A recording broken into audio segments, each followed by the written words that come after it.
Last year was a truly magical time to be a Sonic fan, and even more so a Shadow fan, with the Fearless Year of Shadow campaign running in preparation for the Ultimate Lifeform's long-anticipated debut on the big screen. As a result, Sonic X Shadow Generations, a remaster of Sonic Generations with a brand new parallel storyline featuring Shadow, quickly became Sega's promise of reviving Shadow and his intricate backstory, as well as reminding us all why he is one of the most beloved and compelling characters in the whole franchise.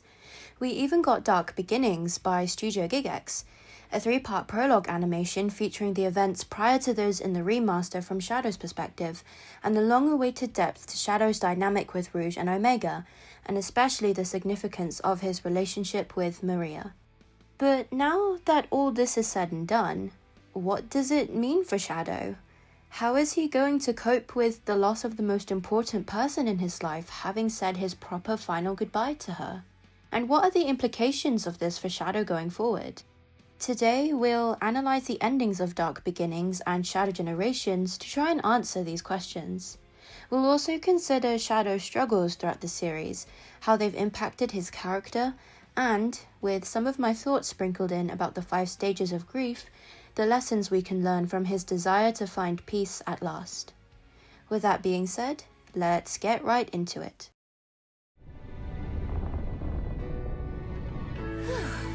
Abe! I brought that intel you requested. And aided in the destruction of millions in gun assets. Sorry, but Shadow needed some help saving the world. If that's the case, despite all that's passed between us, he saved the world from Black Doom. He should have known I would have supported him if he asked. When has Shadow ever asked for permission? You could have talked him down, Rouge. There's only one person who could ever do that. True. And she was lost to us a long time ago.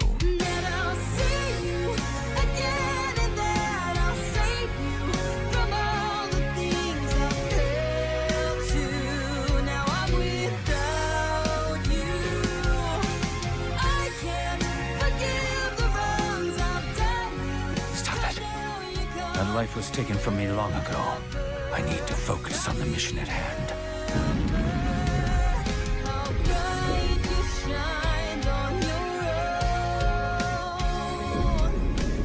A threat lurks aboard the Ark, and I must eliminate it.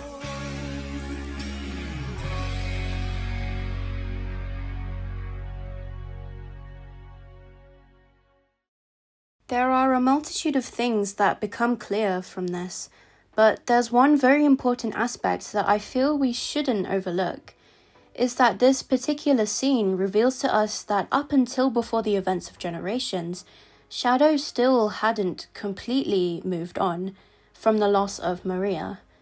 You'll see why this is in quotation marks a bit later. But I'm sure some of us might have been puzzled by this idea upon the release of the full prologue. I know I was, especially when considering this is the next part of Shadow's arc in the series directly after Shadow 05 and his story in Sonic 06. In Shadow 05's ending cutscene upon defeating Devil Doom, he's shown throwing away a picture of Maria and Gerald while seemingly saying goodbye to himself. Or rather, leaving everything from his past behind him to start over as a fresh blank slate. If this was what the game intentionally had us believe, then it was very convincing, given that during Sonic 06, there was no mention of Maria or any specific details related to him or his backstory, with the exception of Mephiles reminding Shadow that the potential threat of his power is the reason why the humans locked him up again 200 years in the future. Even still, Shadow built up his conviction to fight anyone who decided they were against him, appearing to mark the next era of Shadow's character, where he would always move forward with hope towards his future. However, the sad reality is that in doing so, and in trying so hard to escape from his past, whether that be taking the path of revenge due to his amnesia preventing him from remembering Maria's wish, or refusing to acknowledge anything related to his past, Shadow has unintentionally trapped himself. He has nowhere left to run because whatever form they come in, the memories always catch up to him sooner or later. Why? Perhaps because he's always been wrapped up in the high-stakes events that have happened since being reawakened by Eggman on Prison Island. Shadow hasn't been able to catch his breath and simply process the grief he has felt ever since losing Maria. He was too enthralled in his act of revenge during SA2, before starting over from square one by yet again getting amnesia in Sonic Heroes and later finding the truth in Shadow 05. So, you see what I mean here, right? Up to now, Shadow hasn't had time to truly reflect on what Maria and his relationship with her meant to him, and this is why Fate decided to unleash the ghosts of his past to stare him directly in the face during generations. Consequently, this all suggests that between SA2 and Shadow 05, Shadow was experiencing the anger phase of the 5 stages of grief, taking out all his negative emotions on anyone he deemed would get in his way. Now, in this ending to Dark Beginnings, Shadow seems to be going through the denial phase, as he contemplates on what his life could have been like had Maria survived the raid on the Ark. This makes a lot of sense given it's the very location he's en route to, so it's a chance for his subconscious to unearth the denial of his grief deep in his heart. Shadow is still in denial that Maria is gone, desperately refusing to even think about her. In all honesty, the first time I watched this episode last year, I completely broke down sobbing as soon as the shots of Maria came up during Shadow's daydream, and coupled with the chorus of Without You kicking in alongside it, it took me an unbelievably long time to recover. Now I know it was because my own subconscious feelings of grief had been unlocked in that moment. I have a lot of regrets about not spending much time with my grandparents before they passed. In fact, I rarely got to see them. I don't even really have proper memories of seeing 2 of them in person. Still, I knew I was deeply upset about their passing, just like any human being would be. But the intensity of the pain was weak compared to that for the rest of my family, and as time went on, I thought the pain had long disappeared. But witnessing Shadow's moments with Maria in the first 2 episodes of Dark Beginnings made me feel like I was making up for lost time with my grandparents, setting up the ending of the prologue to be my wake-up call to the immense pain and grief I didn't even know I had. If there's any lesson that Dark Beginnings has taught us, it's that grief is universal and inevitable. Even just the knowledge of a loved one's passing can sow the seeds of inner turmoil before it'll all come crashing down on you when you least expect it. By revisiting Shadow Generations and its ending, we'll explore next the idea of grief always staying with us, and how we can still move forward despite being unable to get rid of the pain that comes with it.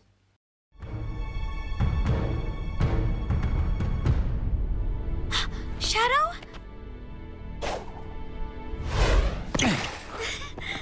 I knew you could do it. Maria! I'm okay. Really. Professor, what's happening?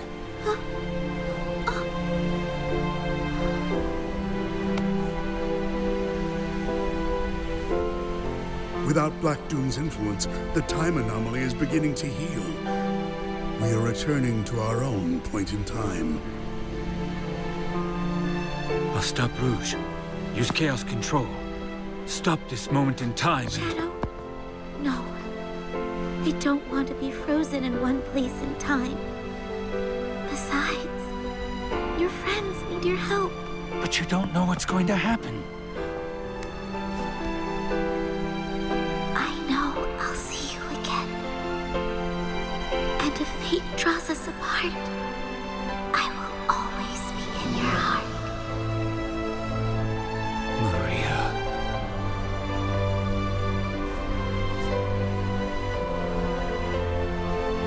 Wait.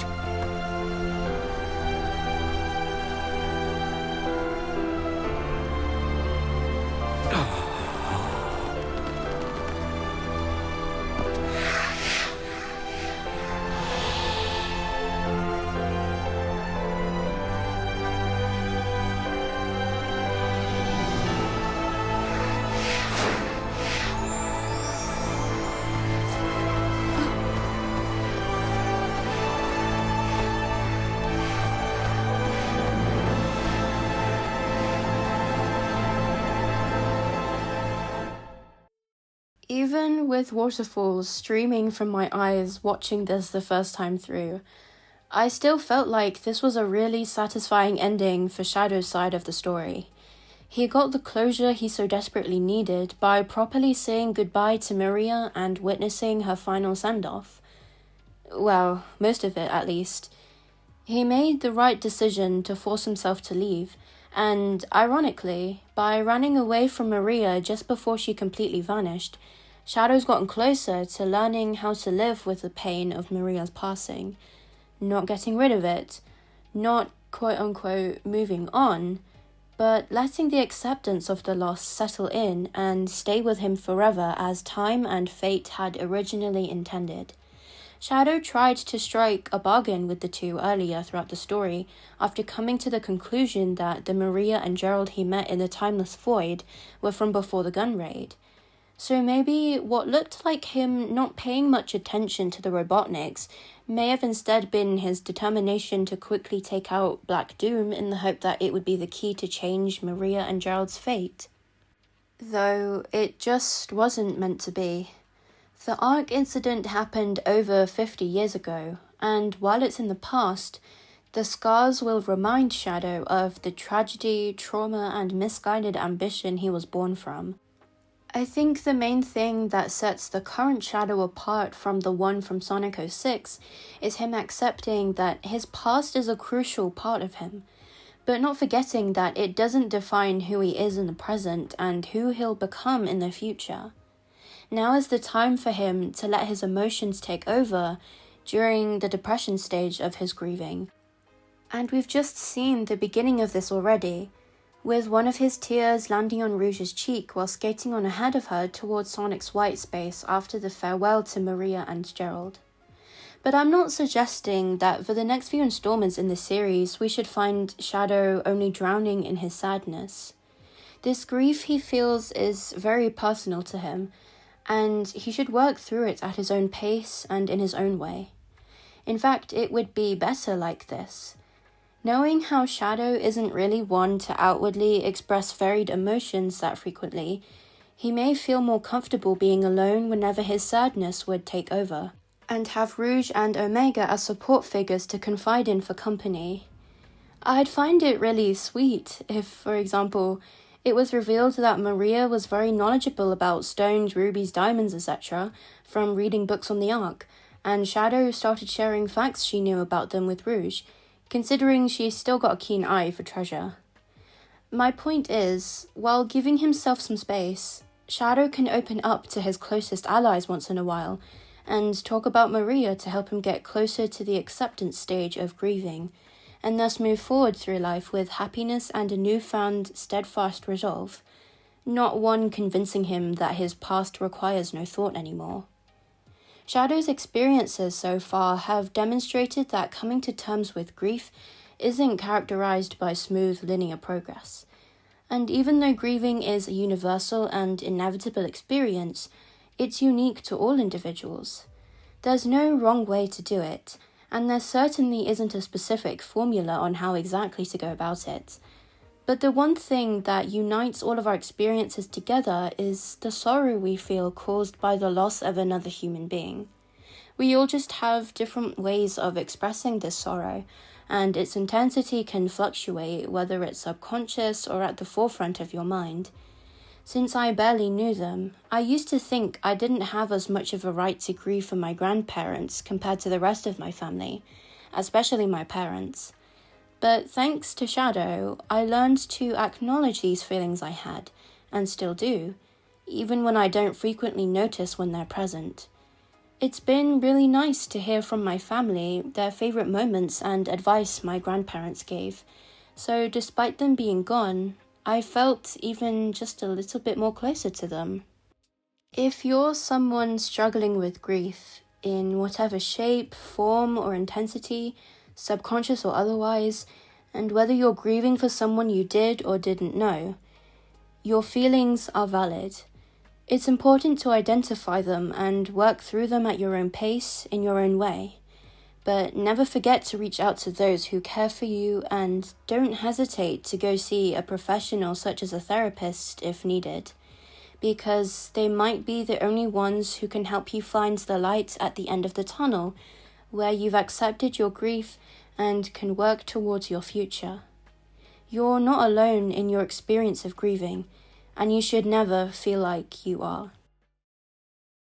I think that's where we'll leave off our discussion for today. So thank you all so much for watching.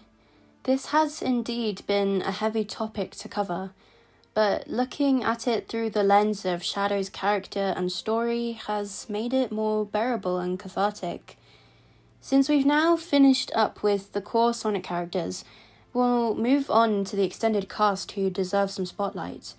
I've seen a lot of your guys' requests for characters I should make videos on, like Surge and Kit from the IDW comics, and even the movie counterparts of the main cast. Don't worry, I've got all your video suggestions noted down, but I'll have to save them for further in the future so I can catch up with the movies, comics, etc.